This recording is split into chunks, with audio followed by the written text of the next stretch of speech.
Charmides, presented by Socrates himself, is a discussion on temperance.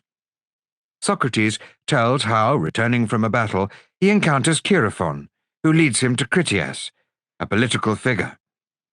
Socrates questions how philosophy has been in his absence, and inquires about wisdom and beauty in youths. He meets Charmides, a handsome youth, and the dialogue on what is temperance ensues. No formal conclusion is reached, but many aspects are considered. It opens at the Palestra, wrestling school of Taurius, which is near the porch of the king, Archon.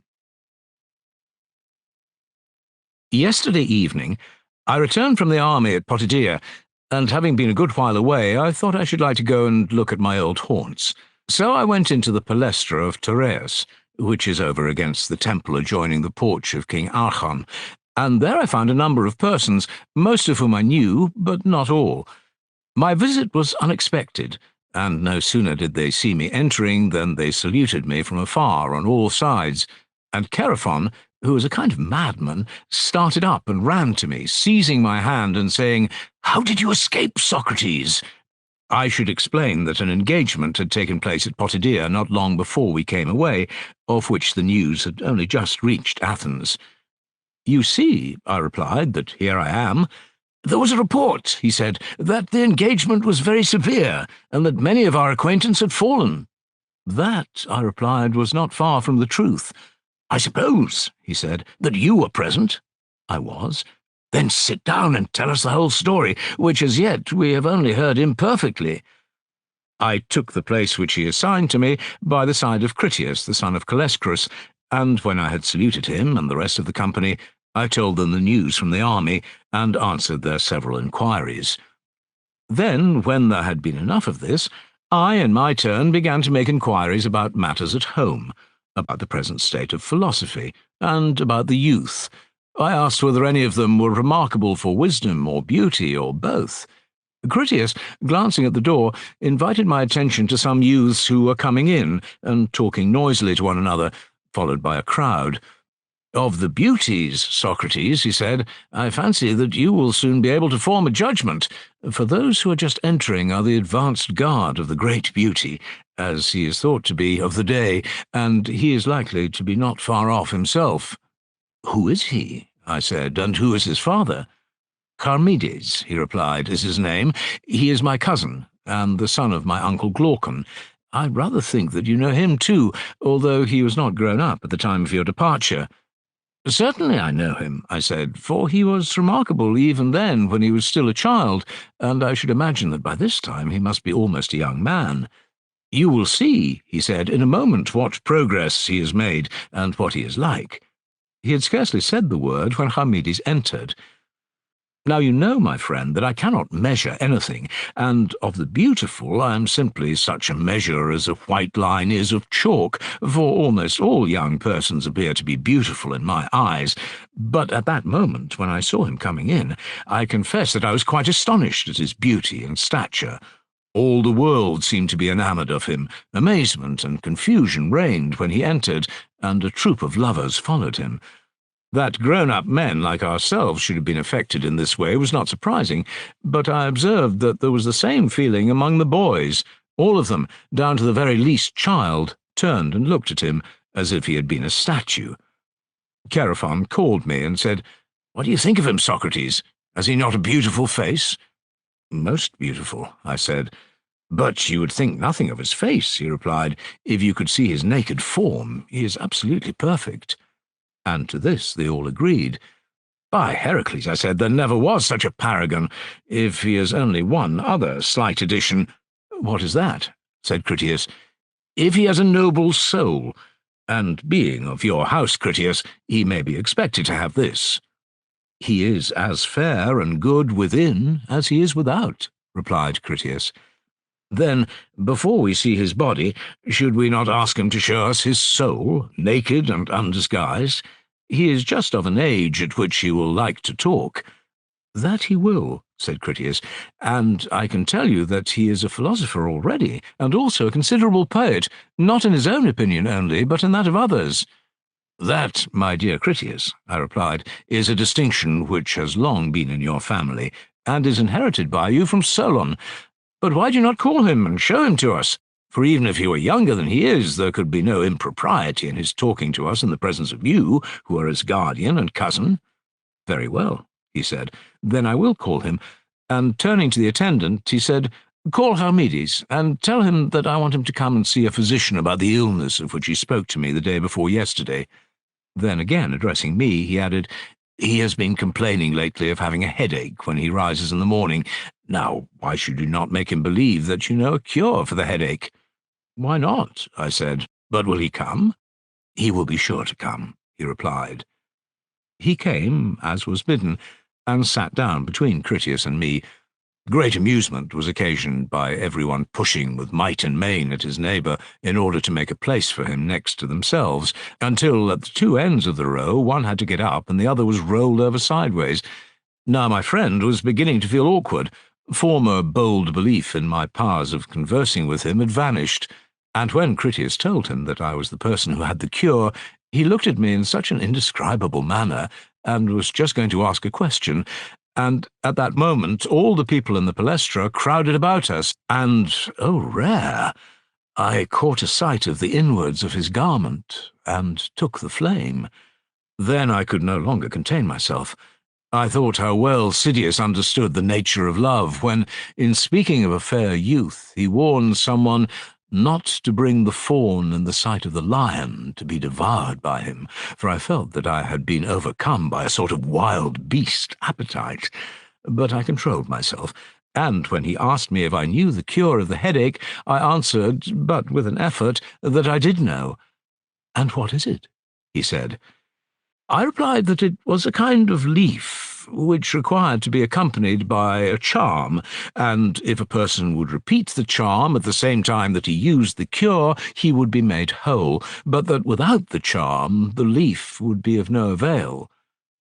"Then I will write out the charm from your dictation," he said.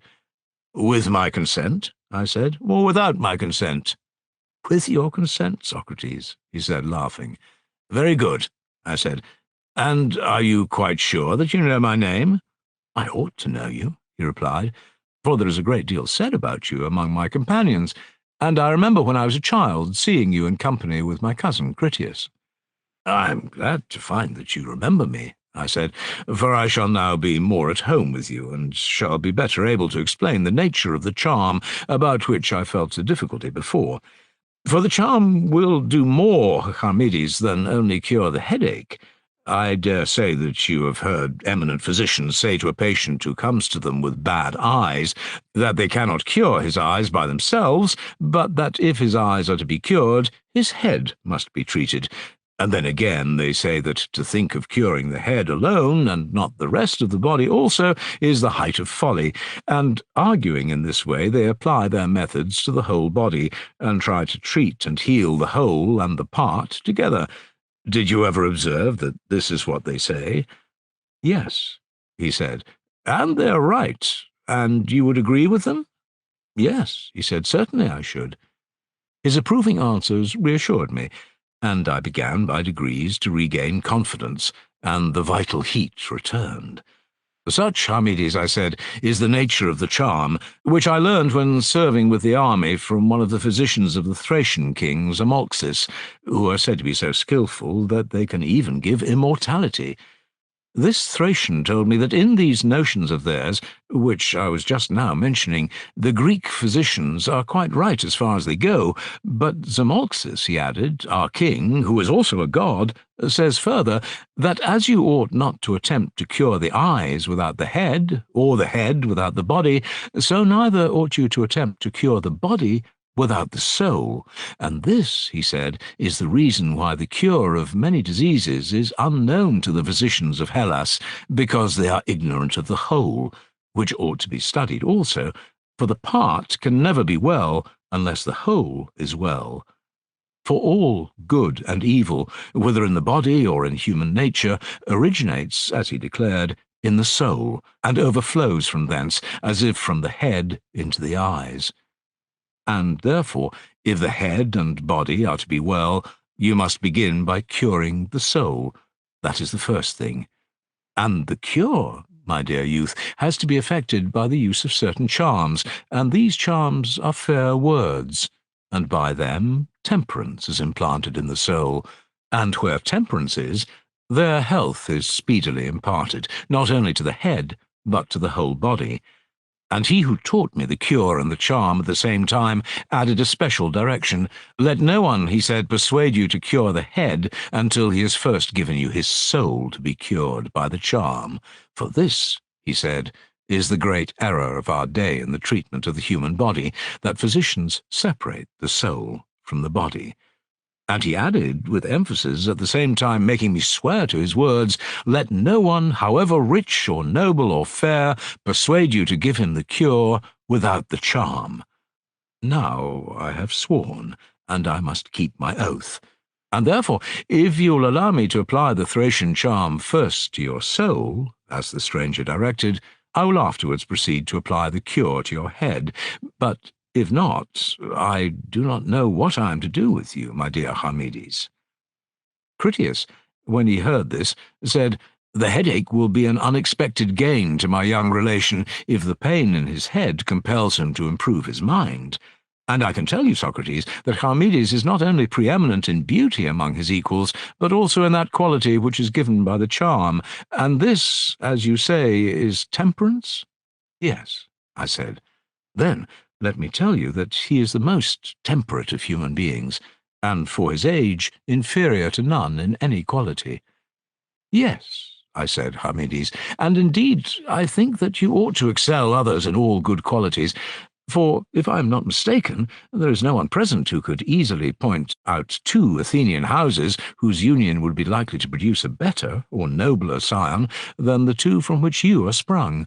There is your father's house, which is descended from Critias, the son of Dropidas, whose family has been commemorated in the panegyrical verses of Anacreon, Solon, and many other poets, as famous for beauty and virtue and all other high fortune, and your mother's house is equally distinguished, for your maternal uncle, Pyrilampes, is reputed never to have found his equal, in Persia, at the court of the great king, or on the continent of Asia, in all the places to which he went as ambassador for stature and beauty. That whole family is not a whit inferior to the other. Having such ancestors, you ought to be first in all things, and, sweet son of Glaucon, your outward form is no dishonour to any of them. If to beauty you add temperance, and if in other respects you are what Critias declares you to be, then, dear Charmides, blessed art thou in being the son of thy mother. And here lies the point. For if, as he declares, you have this gift of temperance already, and are temperate enough, in that case you have no need of any charms, whether of Zamolxis or of Aberus the Hyperborean, and I may as well let you have the cure of the head at once. But if you have not yet acquired this quality, I must use the charm before I give you the medicine. Please, therefore, to inform me whether you admit the truth of what Critias has been saying. Have you, or have you not, this quality of temperance? Charmides blushed, and the blush heightened his beauty, for modesty is becoming in youth. He then said very ingenuously that he really could not at once answer either yes or no to the question which I had asked. For, said he, if I affirm that I am not temperate, that would be a strange thing for me to say of myself, and also I should give the lie to Critias, and many others who think, as he tells you, that I am temperate. But on the other hand, if I say that I am, I shall have to praise myself, which would be ill manners. Therefore I do not know how to answer you.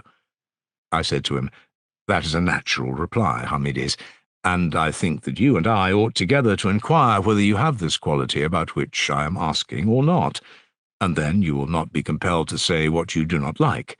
Neither shall I be a rash practitioner of medicine.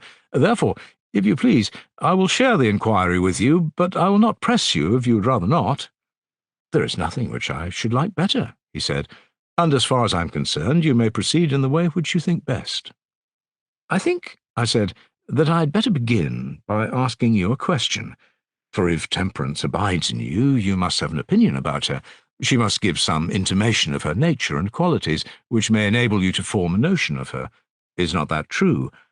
Yes, he said, that I think is true. You know your native language, I said, and therefore you must be able to tell what you feel about this. Certainly, he said. In order, then, that I may form a conjecture whether you have temperance abiding in you or not, tell me, I said, what, in your opinion, is temperance? At first he hesitated, and was very unwilling to answer. Then he said that he thought temperance was doing things orderly and quietly, such things, for example, as walking in the streets and talking, or anything else of that nature. In a word, he said, I should answer that, in my opinion, temperance is quietness. Are you right, Charmides? I said. No doubt some would affirm that the quiet are the temperate, but let us see whether these words have any meaning, and first tell me whether you would not acknowledge temperance to be of the class of the noble and good. Yes, but which is best when you are at the writing master's, to write the same letters quickly or quietly? Quickly. And to read quickly or slowly? Quickly again. And in playing the lyre or wrestling, quickness or sharpness are far better than quietness and slowness. Yes. And the same holds in boxing and in the pancratium? Certainly. And in leaping and running, and in bodily exercises generally, quickness and agility are good. Slowness and inactivity and quietness are bad. That is evident. Then, I said, in all bodily actions, not quietness, but the greatest agility and quickness is noblest and best. Yes, certainly. And is temperance a good? Yes. Then, in reference to the body, not quietness, but quickness will be the higher degree of temperance, if temperance is a good. True, he said. And which, I said, is better, facility in learning or difficulty in learning? Facility. Yes, I said, and facility in learning is learning quickly, and difficulty in learning is learning quietly and slowly. True. And is it not better to teach another quickly and energetically rather than quietly and slowly? Yes. And which is better, to call to mind and to remember quickly and readily, or quietly and slowly? The former.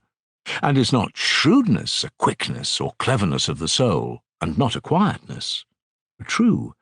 And is it not best to understand what is said, whether at the writing master's or the music master's or anywhere else, not as quietly as possible, but as quickly as possible? Yes. And in the searchings or deliberations of the soul, not the quietest, as I imagine, and he who with difficulty deliberates and discovers is thought worthy of praise, but he who does so most easily and quickly. Quite true, he said. And in all that concerns either body or soul, swiftness and activity are clearly better than slowness and quietness. Clearly they are. Then temperance is not quietness, nor is the temperate life quiet, certainly not upon this view, for the life which is temperate is supposed to be the good, and of two things one is true. Either never or very seldom do the quiet actions in life appear to be better than the quick and energetic ones, or, supposing that of the nobler actions, there are as many quiet as quick and vehement. Still, even if we grant this, temperance will not be acting quietly any more than acting quickly and energetically, either in walking or talking or in anything else. Nor will the quiet life be more temperate than the unquiet, seeing that temperance is admitted by us to be a good and noble thing, and the quick have been shown to be as good as the quiet. I think, he said, Socrates, that you are right. Then, once more, Charmides, I said, fix your attention and look within. Consider the effect which temperance has upon yourself, and the nature of that which has the effect. Think over all this, and like a brave youth, tell me, what is temperance? After a moment's pause, in which he made a real manly effort to think, he said, My opinion is, Socrates, that temperance makes a man ashamed or modest, and that temperance is the same as modesty. Very good, I said. And did you not admit just now that temperance is noble? Yes, certainly, he said. And the temperate are also good? Yes. And can that be good which does not make men good? Certainly not. And would you infer that temperance is not only noble, but also good? That is my opinion. Well, I said, but surely you would agree with Homer when he says, modesty is not good for a needy man. Yes, he said, I agree.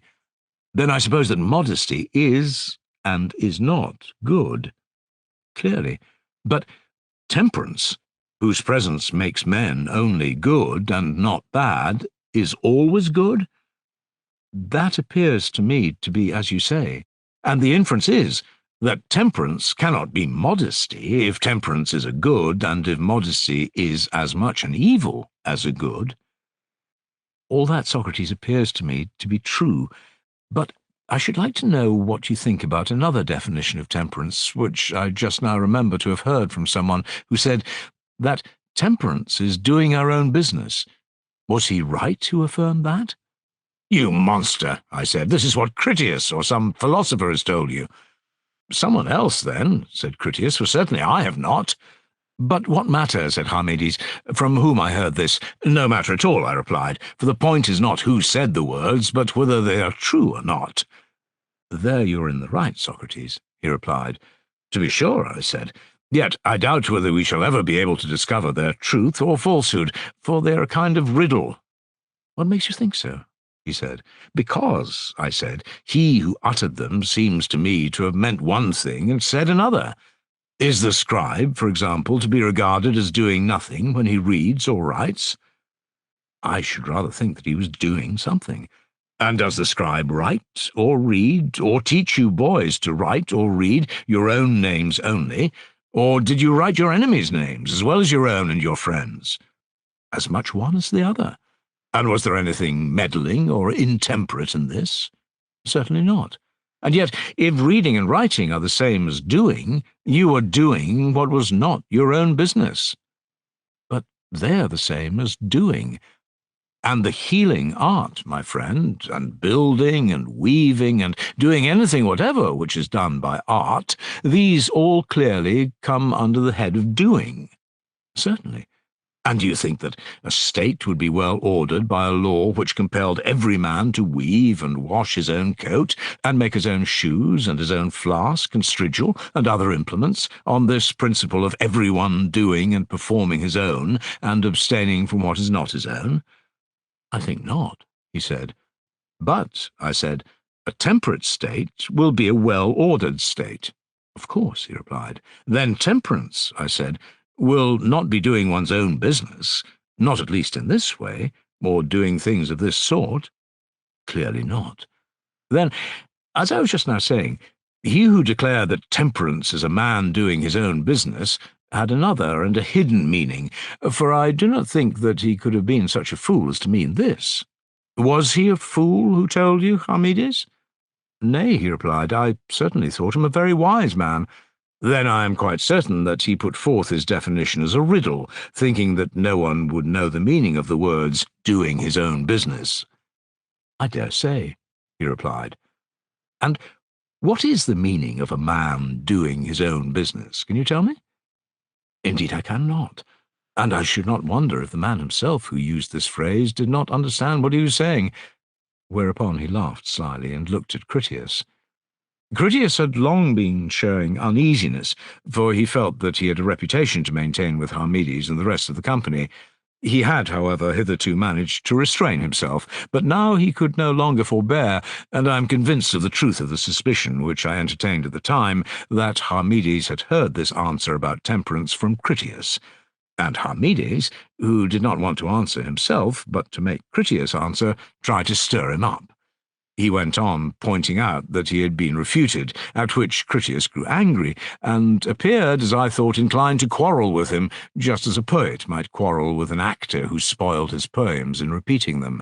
So he looked hard at him and said, Do you imagine, Charmides, that the author of this definition of temperance did not understand the meaning of his own words, because you do not understand them? Why, at his age, I said, most excellent Critias, he can hardly be expected to understand.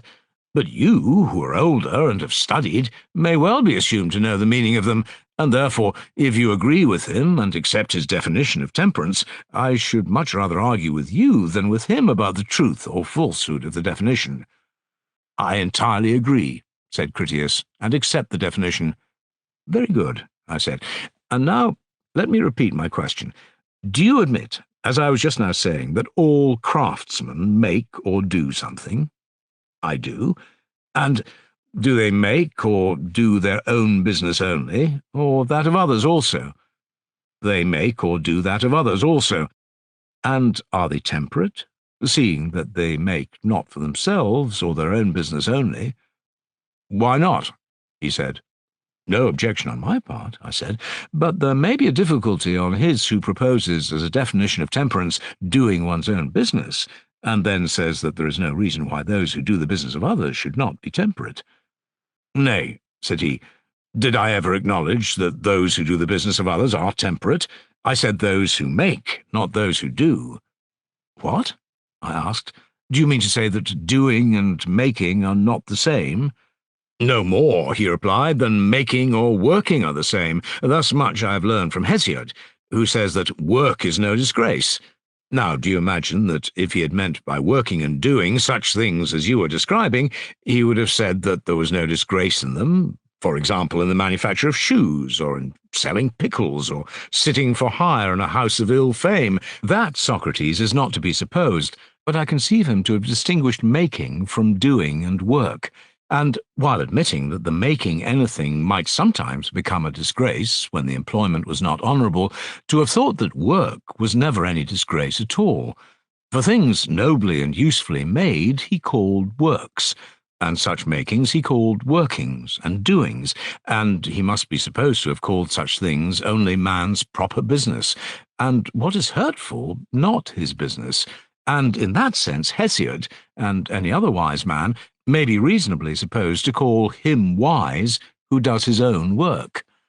"Oh, Critias," I said, "no sooner had you opened your mouth than I pretty well knew that you would call that which is proper to a man, and that which is his own, good, and that the markings of the good you would call doings, for I am no stranger to the endless distinctions which Prodicus draws about names. Now, I have no objection to your giving names any signification which you please, if you will only tell me what you mean by them. Please, then, to begin again, and be a little plainer. Do you mean that this doing or making, or whatever is the word which you would use, of good actions is temperance?" "I do," he said. "Then not he who does evil, but he who does good, is temperate?" "Yes," he said, "and you, friend, would agree. No matter whether I should or not, just now, not what I think, but what you are saying is the point at issue." "Well," he answered, "I mean to say that he who does evil and not good is not temperate, and that he is temperate who does good and not evil, for temperance I define in plain words to be the doing of good actions."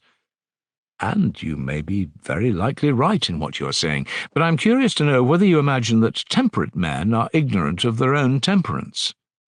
"I do not think so," he said. "And yet, were you not saying just now that craftsmen might be temperate in doing another's work as well as in doing their own?" "I was," he replied, "but what is your drift?" "I have no particular drift, but I wish that you would tell me whether a physician who cures a patient may do good to himself and good to another also." "I think that he may." "And he who does so does his duty?" "Yes." "And does not he who does his duty act temperately or wisely?" "Yes, he acts wisely." "But must the physician necessarily know when his treatment is likely to prove beneficial and when not? Or must the craftsman necessarily know when he is likely to be benefited and when not to be benefited by the work which he is doing?" "I suppose not." "Then," I said, "he may sometimes do good or harm, and not know what he is himself doing, and yet in doing good, as you say, he has done temperately or wisely. Was not that your statement?" "Yes." "Then, as would seem, in doing good he may act wisely or temperately, and be wise or temperate, but not know his own wisdom or temperance." But that, Socrates, he said, is impossible. And therefore, if this is, as you imply, the necessary consequence of any of my previous admissions, I will withdraw them, rather than admit that a man can be temperate or wise who does not know himself. And I'm not ashamed to confess that I was in error, for self-knowledge would certainly be maintained by me to be the very essence of knowledge, and in this I agree with him who dedicated the inscription, "Know thyself," at Delphi. That word, if I am not mistaken, is put there as a sort of salutation which the god addresses to those who enter the temple, as much as to say that the ordinary salutation of "Hail" is not right, and that the exhortation, "Be temperate," would be a far better way of saluting one another. The notion of him who dedicated the inscription was, as I believe, that the god speaks to those who enter his temple, not as men speak, but when a worshipper enters, the first word which he hears is, "Be temperate." This, however, like a prophet, he expresses in a sort of riddle, for "know thyself" and "be temperate" are the same, as I maintain, and as the letters imply, and yet they may be easily misunderstood, and succeeding sages who added, "never too much," or "give a pledge, and evil is nigh at hand," would appear to have so misunderstood them, for they imagined that "know thyself" was a piece of advice which the god gave, and not his salutation of the worshippers at their first coming in, and they dedicated their own inscription under the idea that they too would give equally useful pieces of advice. Shall I tell you, Socrates, why I say all this? My object is to leave the previous discussion, in which I know not whether you or I are more right, but at any rate no clear result was attained, and to raise a new one, in which I will attempt to prove, if you deny, that temperance is self-knowledge. Yes, I said, Critias, but you come to me as though I professed to know about the questions which I ask, and as though I could, if I only would, agree with you, whereas the fact is that I inquire with you into the truth of that which is advanced from time to time, just because I do not know. And when I have inquired, I will say whether I agree with you or not. Please then to allow me time to reflect. Reflect, he said. I am reflecting, I replied, and discover that temperance, or wisdom, if implying a knowledge of anything, must be a science, and a science of something. Yes, he said, the science of itself. Is not medicine, I said, the science of health? True. And suppose, I said, that I were asked by you what is the use or effect of medicine, which is this science of health, I should answer that medicine is of very great use in producing health, which, as you will admit, is an excellent effect. Granted. And if you were to ask me, what is the result or effect of architecture, which is the science of building, I should say houses, and so of other arts, which all have their different results. Now, I want you, Critias, to answer a similar question about temperance or wisdom, which, according to you, is the science of itself.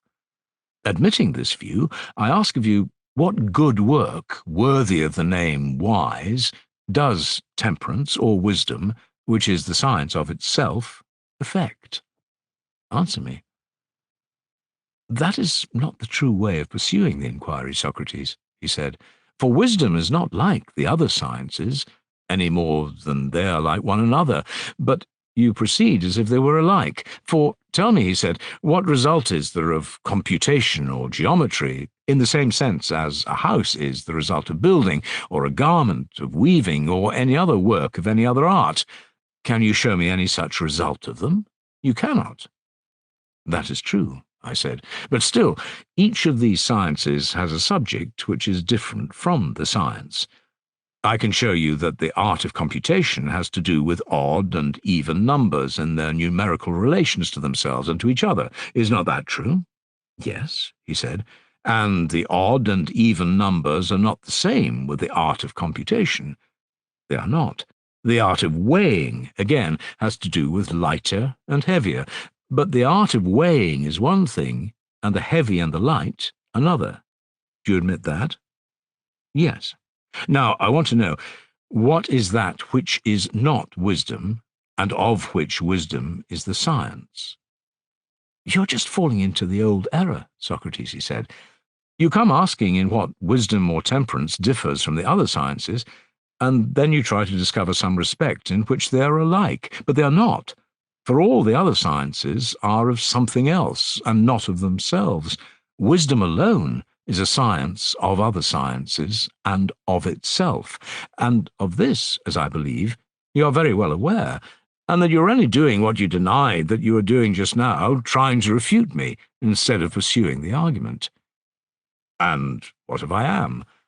How can you think that I have any other motive in refuting you but what I should have in examining into myself?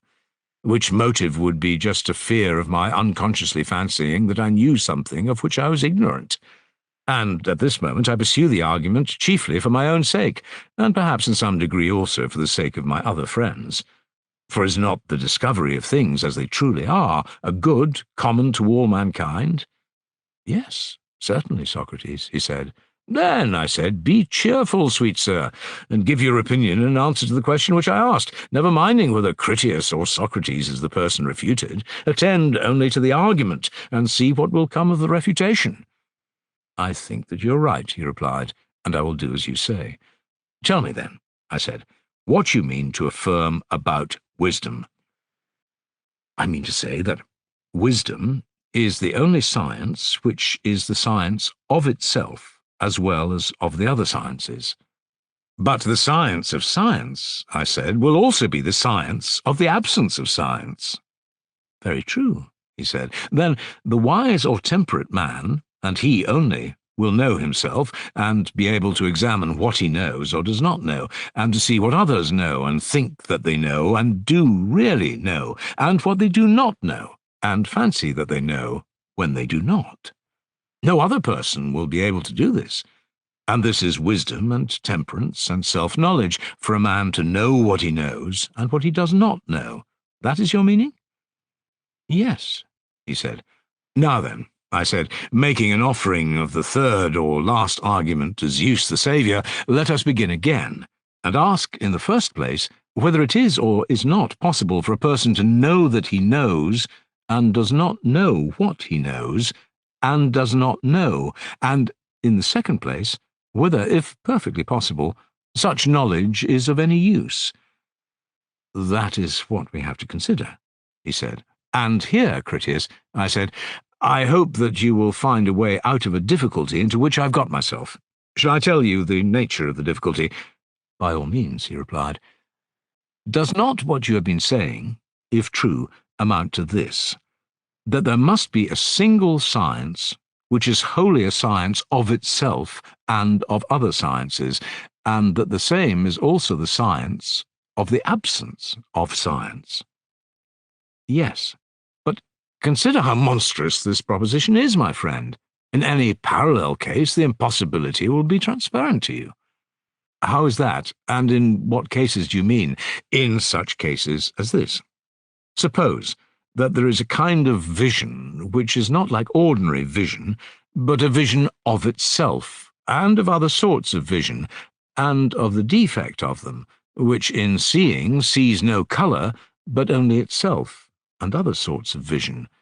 Do you think that there is such a kind of vision?" "Certainly not."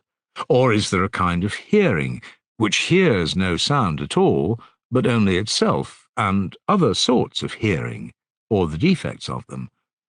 "There is not." "Or take all the senses. Can you imagine that there is any sense of itself and of other senses, but which is incapable of perceiving the objects of the senses?" "I think not." "Could there be any desire which is not the desire of any pleasure, but of itself, and of all other desires?" "Certainly not." "Or can you imagine a wish which wishes for no good, but only for itself, and all other wishes?" I should answer no. "Or would you say that there is a love which is not the love of beauty, but of itself, and of other loves?" I should not. "Or did you ever know of a fear which fears itself or other fears, but is no object of fear?" "I never did," he said. "Or of an opinion which is an opinion of itself and of other opinions, and which has no opinion on the subjects of opinion in general?" Certainly not. But surely we are assuming a science of this kind, which, having no subject matter, is a science of itself and of the other sciences. Yes, that is what is affirmed. But how strange is this, if it be indeed true? We must not, however, as yet absolutely deny the possibility of such a science. Let us rather consider the matter. You are quite right. Well then, this science of which you are speaking is a science of something, and is of a nature to be a science of something. Yes, just as that which is greater is of a nature to be greater than something else. Yes, which is less if the other is conceived to be greater, to be sure. And if we could find something which is at once greater than itself and greater than other great things, but not greater than those things in comparison of which the others are greater, then that thing would have the property of being greater and also less than itself. That, Socrates, he said, is the inevitable inference. Or if there be a double which is double of itself and of other doubles, these will be halves, for the double is relative to the half. That is true. And that which is greater than itself will also be less, and that which is heavier will also be lighter, and that which is older will also be younger, and the same of other things. That which has a nature relative to self will retain also the nature of its object. I mean to say, for example, that hearing is, as we say, of sound or voice. Is that true? Yes. Then, if hearing hears itself, it must hear a voice, for there is no other way of hearing. Certainly. And sight also, my excellent friend, if it sees itself, must see a colour, for sight cannot see that which has no colour. No. Do you remark, Critias, that in several of the examples which have been recited, the notion of a relation to self is altogether inadmissible, and in other cases hardly credible inadmissible, for example in the case of magnitudes, numbers, and the like? Very true. But in the case of hearing and sight, or in the power of self-motion and the power of heat to burn, this relation to self will be regarded as incredible by some, but perhaps not by others. And some great man, my friend, is wanted who will satisfactorily determine for us whether there is nothing which has an inherent property of relation to self, or some things only and not others, and whether in this class of self-related things, if there be such a class, that science which is called wisdom or temperance is included. I altogether distrust my own power of determining these matters. I'm not certain whether there is such a science of science at all, and even if there be, I should not acknowledge this to be wisdom or temperance until I can also see whether such a science would or would not do us any good, for I have an impression that temperance is a benefit and a good.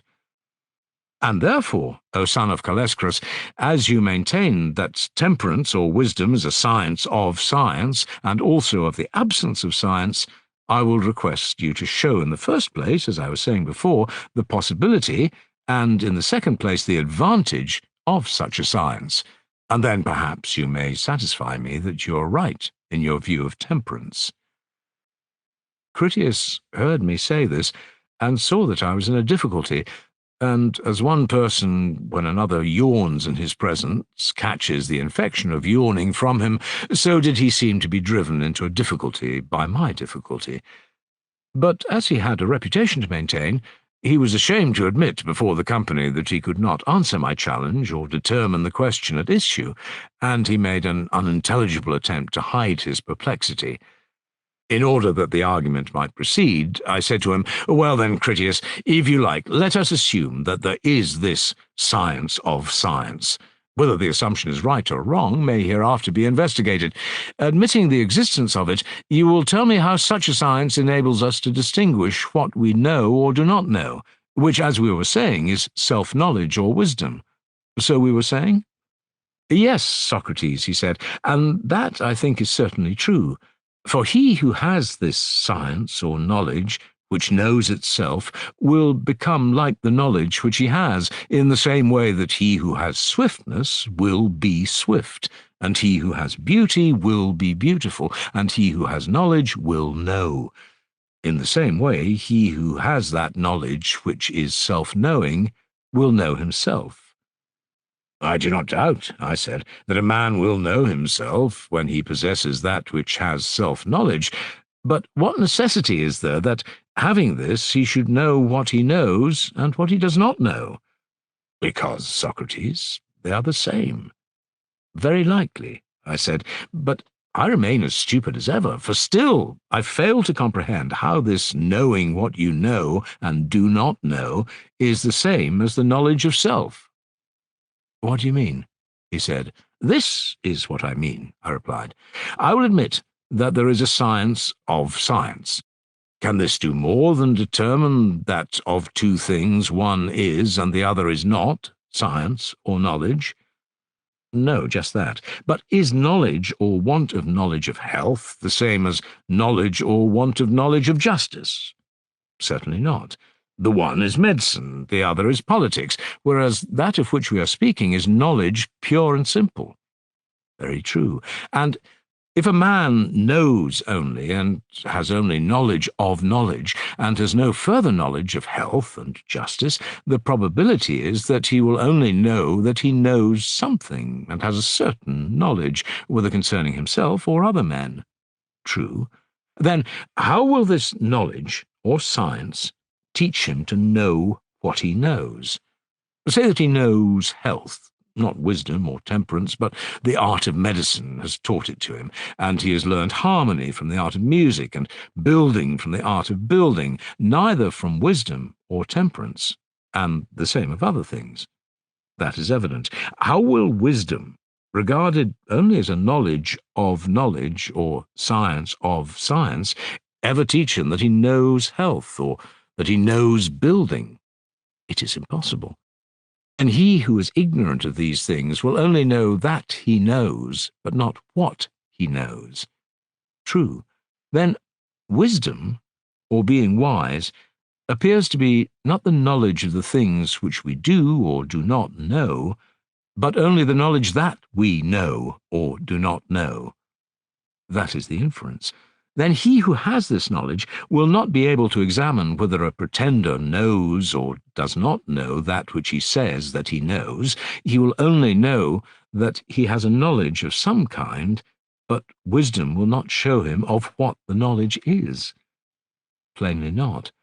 Neither will he be able to distinguish the pretender in medicine from the true physician, nor between any other true and false professor of knowledge. Let us consider the matter in this way. If the wise man, or any other man, wants to distinguish the true physician from the false, how will he proceed? He will not talk to him about medicine, and that, as we were saying, is the only thing which the physician understands. True. And, on the other hand, the physician knows nothing of science, for this has been assumed to be the province of wisdom. True. And further, since medicine is science, we must infer that he does not know anything of medicine. Exactly. Then the wise man may indeed know that the physician has some kind of science or knowledge, but when he wants to discover the nature of this, he will ask, what is the subject matter? For the several sciences are distinguished not by the mere fact that they are sciences, but by the nature of their subjects. Is not that true? Quite true. And medicine is distinguished from other sciences as having the subject matter of health and disease? Yes. And he who would inquire into the nature of medicine must pursue the inquiry into health and disease, and not into what is extraneous. True. And he who judges rightly will judge of the physician as a physician in what relates to these. He will. He will consider whether what he says is true, and whether what he does is right in relation to health and disease. He will. But can anyone attain the knowledge of either unless he have a knowledge of medicine? He cannot. No one at all, it would seem, except the physician, can have this knowledge, and therefore not the wise man. He would have to be a physician as well as a wise man. Very true. Then, assuredly, Wisdom, or temperance, if only a science of science, and of the absence of science or knowledge, will not be able to distinguish the physician who knows from one who does not know, but pretends or thinks that he knows, or any other professor of anything at all.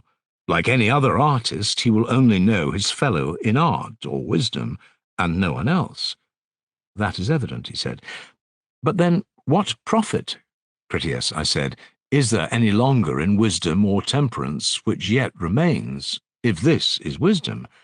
If indeed, as we were supposing at first, the wise man had been able to distinguish what he knew and did not know, and that he knew the one and did not know the other, and to recognize a similar faculty of discernment in others, there would certainly have been a great advantage in being wise, for then we should never have made a mistake, but have passed through life the unerring guides of ourselves and of those who are under us, and we should not have attempted to do what we did not know, but we should have found out those who knew, and have handed the business over to them, and trusted in them. Nor should we have allowed those who were under us to do anything which they were not likely to do well, and they would be likely to do well just that of which they had knowledge. And the house or state which was ordered or administered under the guidance of wisdom, and everything else of which wisdom was the lord, would have been well ordered. For truth guiding, and error having been eliminated in all their doings, men would have done well, and would have been happy. Was not this, Critias, what we spoke of as the great advantage of wisdom, to know what is known and what is unknown to us? Very true, he said. And now you perceive, I said, that no such science is to be found anywhere. I perceive, he said. May we assume, then, I said, that wisdom, viewed in this new light merely as a knowledge of knowledge and ignorance, has this advantage, that he who possesses such knowledge will more easily learn anything which he learns, and that everything will be clearer to him, because, in addition to the knowledge of individuals, he sees the science, and this also will better enable him to test the knowledge which others have of what he knows himself. Whereas the inquirer who is without this knowledge may be supposed to have a feebler and weaker insight. Are not these, my friend, the real advantages which are to be gained from wisdom? And are not we looking and seeking after something more than is to be found in her? That is very likely, he said. That is very likely, I said, and very likely, too, we have been inquiring to no purpose, as I am led to infer, because I observe that if this is wisdom, some strange consequences would follow. Let us, if you please, assume the possibility of this science of sciences, and further admit and allow, as was originally suggested, that wisdom is the knowledge of what we know and do not know.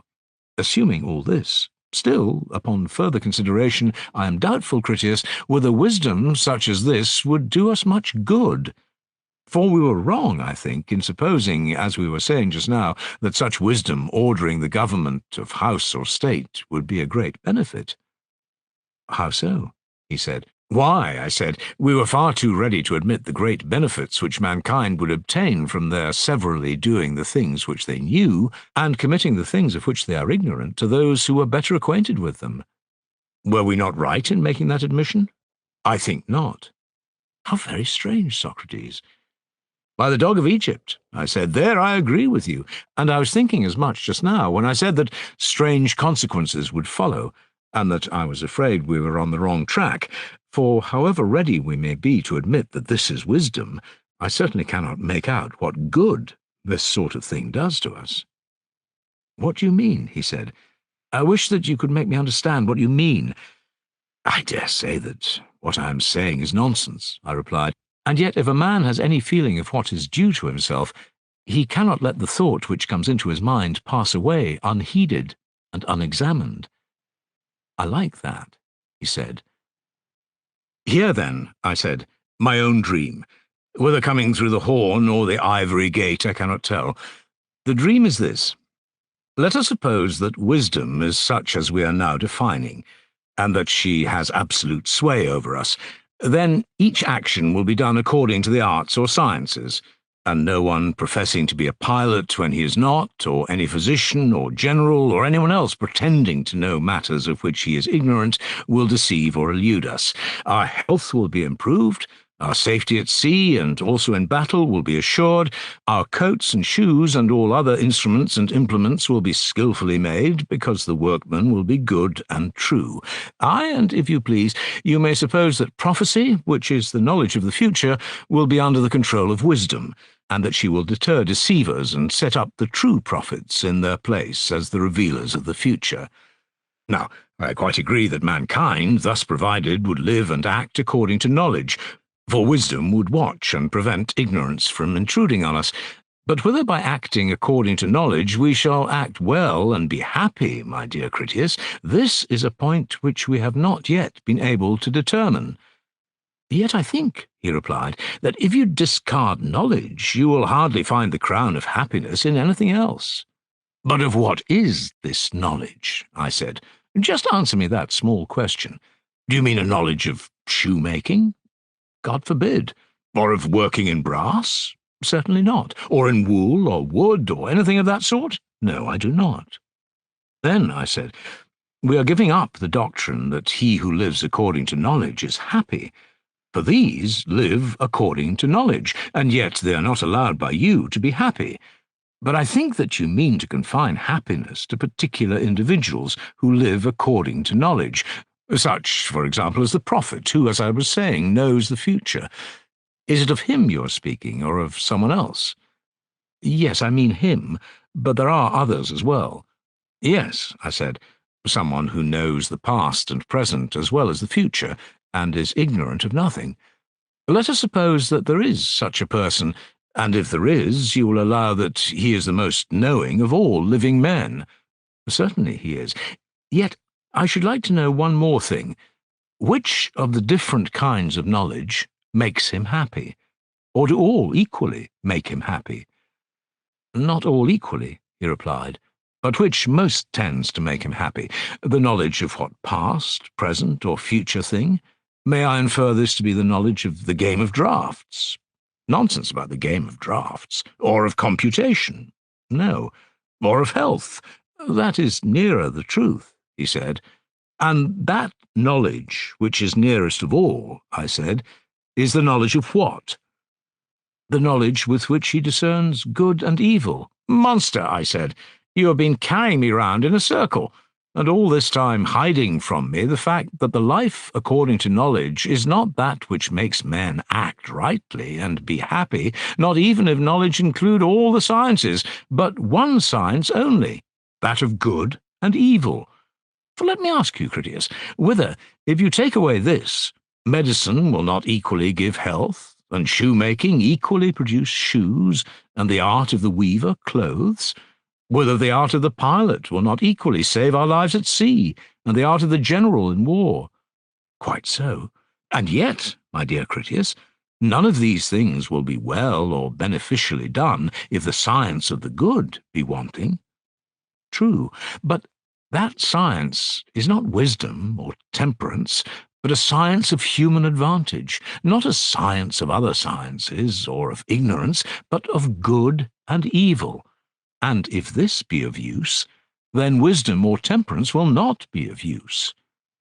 And why, he replied, will not wisdom be of use? For, however much we assume that wisdom is a science of sciences, and has a sway over other sciences, surely she will have this particular science of the good under her control, and in this way will benefit us. And will wisdom give health? I said. Is not this rather the effect of medicine? Or does wisdom do the work of any of the other arts? Do they not each of them do their own work?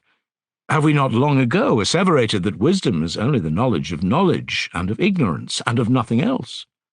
That is obvious. Then wisdom will not be the producer of health. Certainly not. The art of health is different. Yes, different. Nor does wisdom give advantage, my good friend, for that again we have just now been attributing to another art. Very true. How then can wisdom be advantageous when giving no advantage? That, Socrates, is certainly inconceivable. You see, then, Critias, that I was not far wrong in fearing that I could have no sound notion about wisdom. I was quite right in deprecating myself, for that which is admitted to be the best of all things would never have seemed to us useless, if I had been good for anything at an inquiry. But now I have been utterly defeated, and have failed to discover what that is to which the imposer of names gave this name of temperance or wisdom. And yet many more admissions were made by us than could be fairly granted, for we admitted that there was a science of science, although the argument said no and protested against us, and we admitted further that this science knew the works of other sciences, because we wanted to show that the wise man had knowledge of what he knew and did not know. Also, we nobly disregarded, and never even considered, the impossibility of a man knowing in a sort of way that which he does not know at all, for our assumption was that he knows that which he does not know, than which nothing, as I think, can be more irrational. And yet, after finding us so easy and good-natured, the inquiry is still unable to discover the truth, but mocks us to a degree, and has gone out of its way to prove the inutility of that which we admitted only by a sort of supposition and fiction to be the true definition of temperance or wisdom. Which result, as far as I'm concerned, is not so much to be lamented, I said. But for your sake, Charmides, I am very sorry that you, having such beauty and such wisdom and temperance of soul, should have no profit or good in life from your wisdom and temperance. And still more am I grieved about the charm which I learned with so much pain and to so little profit from the Thracian for the sake of a thing which is nothing worth. I think indeed that there is a mistake, and that I must be a bad inquirer, for wisdom or temperance I believe to be really a great good, and happy are you, Charmides, if you certainly possess it. Wherefore examine yourself, and see whether you have this gift, and can do without the charm. For if you can, I would rather advise you to regard me simply as a fool who was never able to reason out anything, and to rest assured that the more wise and temperate you are, the happier you will be.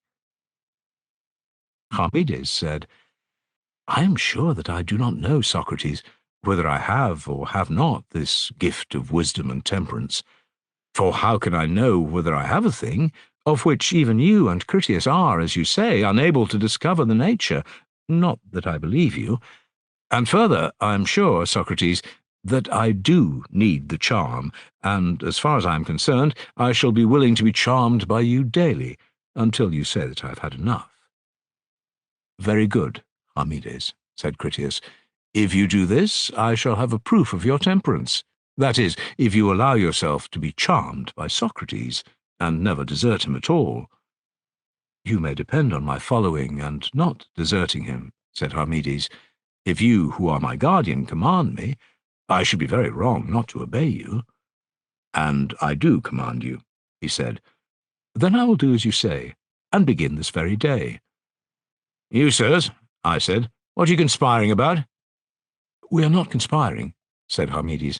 We have conspired already. And are you about to use violence without even going through the forms of justice? Yes, I shall use violence, he replied, since he orders me, and therefore you had better consider well. But the time for consideration has passed, I said, when violence is employed, and you, when you are determined on anything, and in the mood of violence, are irresistible. Do not you resist me, then, he said. I will not resist you, I replied.